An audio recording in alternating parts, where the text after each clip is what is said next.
کسانی اند که در چند قدمی مدیریت انتخابات بعدی قرار گرفتند. هر کدام در پیشگاه مقام داوری قرار می گیرند و کوشش می کنند روند امتحان از سوی اعضای 5 نفری کمیته گزینش را سپری کنند.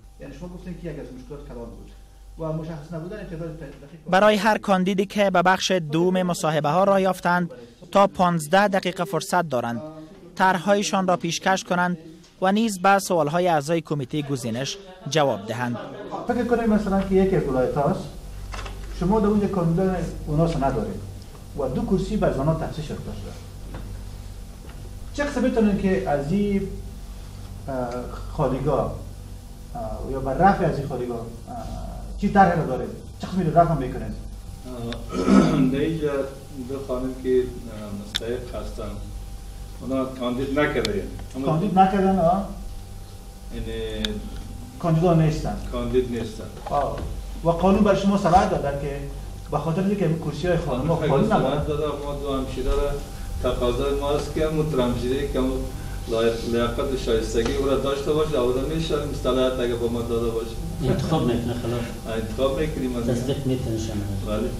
در قانون گذشته رئیس و معاون و منشی برای مدت 3 سال بود. امکان همکاری همدستی در طول مدت 3 سال امکان فساد فراهم می‌سازد. تا حال را که پروسه شفاف بوده، یعنی رسانه ها جامعه مدنی در اونجا حضور داشتن.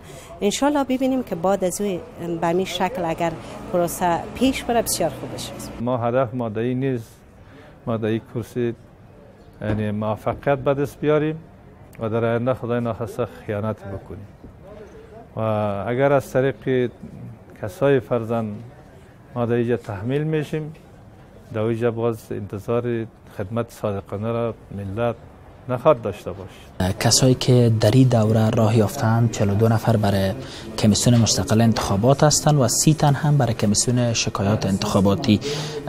امروز دور اول مصاحبه های ای افراد است.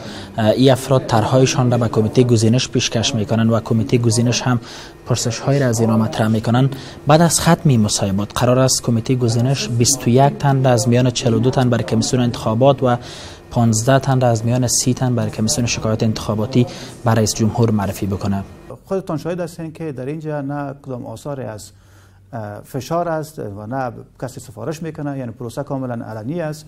با به اساس معیارها و به اساس سوالاتی که بسیار مشخص است از مصاحبه شوندگان اخذ نظر میکنیم. تقریبا پنل بهشون نمره میتن و به اساس نمره کسایی که بلندترین نمرات از خود میکنن میان در لیست.